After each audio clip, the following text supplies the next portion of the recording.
आणि काय होतं भातामध्ये?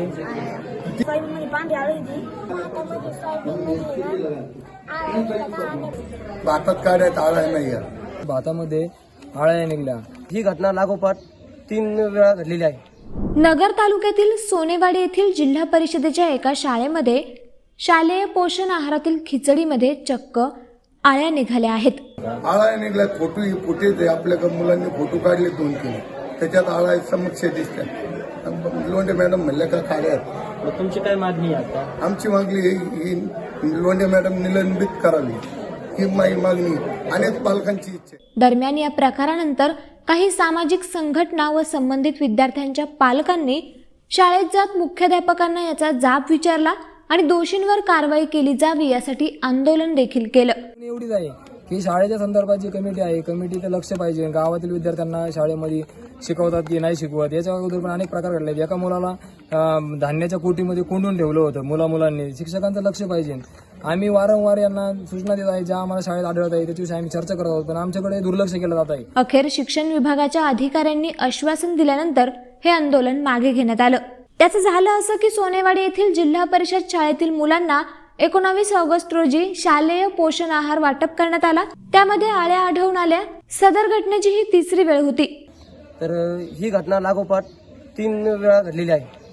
म्हणजे जसं की पुराव्याची विल्हेवाट लावण्याचा प्रयत्न केला त्यांनी, किंवा मुलांना सांगण्यात आलं की हे सोयाबीनमध्ये आळ्या नाहीत, सोयाबीनच्या काड्या आहेत. तर हा प्रकार लागोपाठ 3 वेळा घडलेला आहे. आणि काही मुलांना त्यातून फूड इन्फेक्शन पण झालेलं आहे. जे आळ्या निघल्या होत्या त्याच्यामुळे फूड इन्फेक्शन झालेलं आहे. तर सोनेवाडी ग्रामस्थांची आणि काही पालकांची ही अशी मागणी आहे की ह्या विषयामध्ये ज्या लोकांनी हस्तक्षेप केला आहे किंवा पुरावे मिटवण्याचा प्रयत्न केलेला आहे त्या लोकांवर कडक ते कडक कारवाई करण्यात यावी.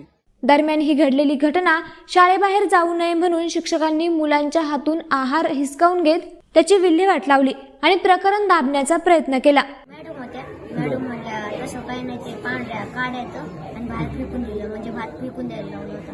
डब्यात होता ते घर न्यायला नाही लावलं. सोयाबीनमध्ये आम्ही उचकून घेतलं. सोयाबीनमध्ये पांढरी आळी होती. तर मी माझा मित्र नाही आम्ही जयदेव आणि गेलो. मॅडम म्हणजे काढायचं.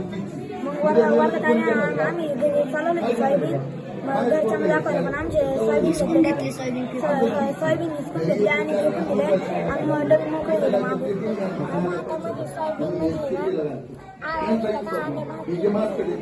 तू बघितलं त्याच्यात आळी होती का नाही? होती त्याच्यामध्ये. मग काय केलं त्या डब्याचं? दरम्यान या प्रकरणाची सखोल चौकशी करण्यात यावी, तसेच ज्यांनी पुरावे नष्ट करण्याचा प्रयत्न केला त्यांच्यावर शासन नियमानुसार कारवाई करण्यात यावी अशी मागणी हे पालक आणि ग्रामस्थ करत आहेत.